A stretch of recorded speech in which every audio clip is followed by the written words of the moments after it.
अस्सलाम वालेकुम गाइस। हमने स्टार्ट किया था चैप्टर नंबर 6। आज उसके topic function of skeleton muscles इसको डिस्कस करेंगे। ये बहुत ही इंपॉर्टेंट एससीक्यूज है, अक्सर एग्जामिनर पूछते रहते हैं कि write the function of skeleton muscles. Then मैंने ये पॉइंट्स में लिख लिया। अगर आप इनको भी अच्छे से प्रिपेयर कर लेंगे तो आपके अच्छे मार्क्स आ जाएंगे। तो नंबर फर्स्ट फंक्शन क्या है? Produce movements. स्केलेटन मसल्स हमारे मेन फंक्शन ही तो यही होता है ना कि ये क्या करते हैं कि मूवमेंट्स को प्रोड्यूस करते हैं। ठीक है। Skeleton muscle contraction pull on tendons and moves the bones of the skeleton. ये क्या करते हैं? टेंडन्स को पुल करते हैं, जिसकी वजह से हमारा जो होता है ना, क्या होती है, मूवमेंट्स प्रोड्यूस होती हैं। देन सेकंड फंक्शन इसका है मेंटेन्स पोस्चर। पोस्चर को मेंटेन करते हैं। पोस्चर को कैसे मेंटेन करते हैं कि tension in our skeleton muscles maintains body posture, कि जो हमारे टेंशन क्रिएट होती है मसल्स में, उनकी वजह से क्या होता है कि हमारा जो बॉडी पोस्चर होता है ना, वो मेंटेन होता है।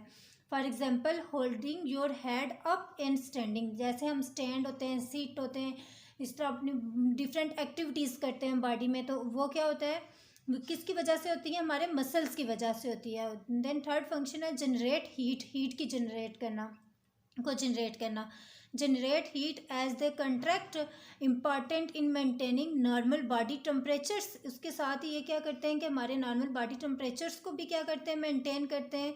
और क्या करते हैं? Release through integumentary system. किस सिस्टम के थ्रू रिलीज होते हैं? इंटेगुमेंट्री सिस्टम के थ्रू।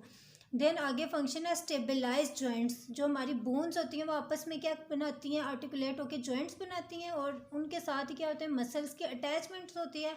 अब इन मसल्स ने क्या काम करना होता है कि हमारे जॉइंट्स को स्टेबलाइज करना होता है। Tendons of muscles extends over the joints.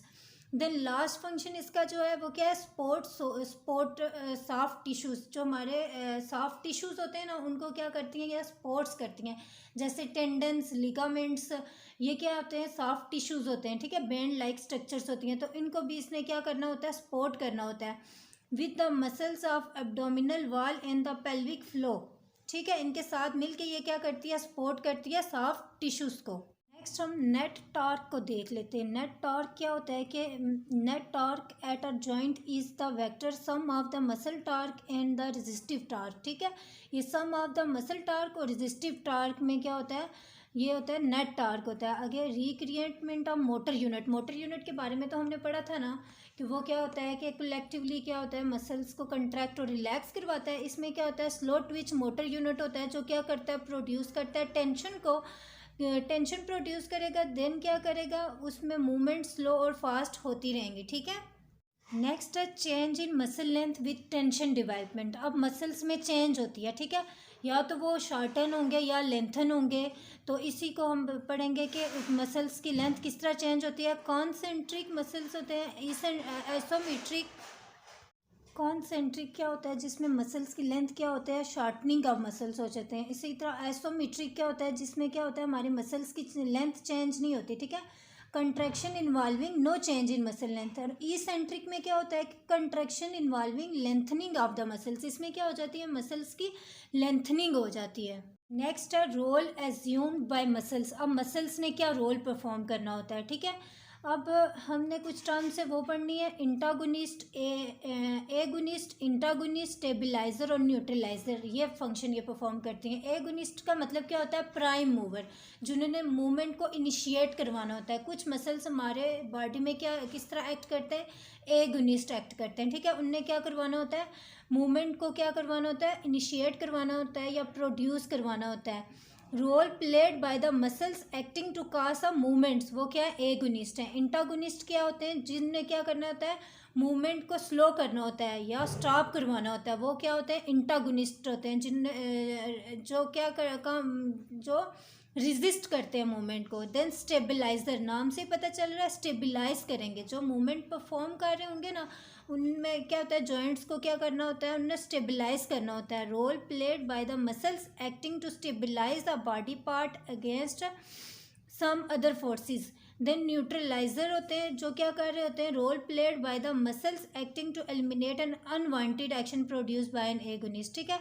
Unwanted action को परफॉर्म कर न्यूट्रलाइज रखते हैं मूवमेंट्स को। देन इसकी एग्जांपल अगर हम डिस्कस करें तो जब हम एल्बो की क्या करवा रहे होते हैं? फ्लेक्शन करवा रहे होते हैं। उसमें क्या होता है कि जो हमारे एगोनिस्ट होगा ना, वो कौन सा मसल होगा? बाइसेप मसल्स होगा।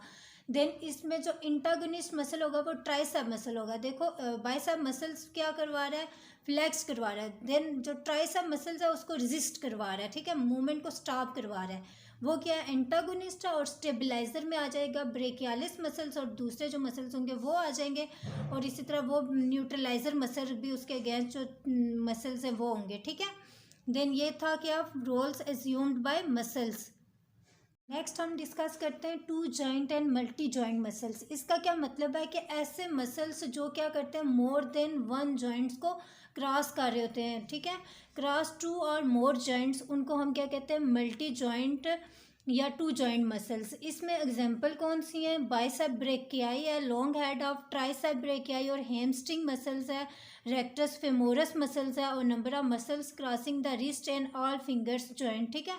ये क्या कर रहे होते हैं, muscles more than two joints को क्या कर रहे हैं, क्रॉस कर रहे होते हैं। और इनका फंक्शन क्या होता है कि अगर एक जॉइंट पे ये एक्सटेंशन करवा रहे हैं तो दूसरे जॉइंट पे ये क्या करवा रहे होंगे, फ्लेक्शन करवा रहे होंगे, ठीक है।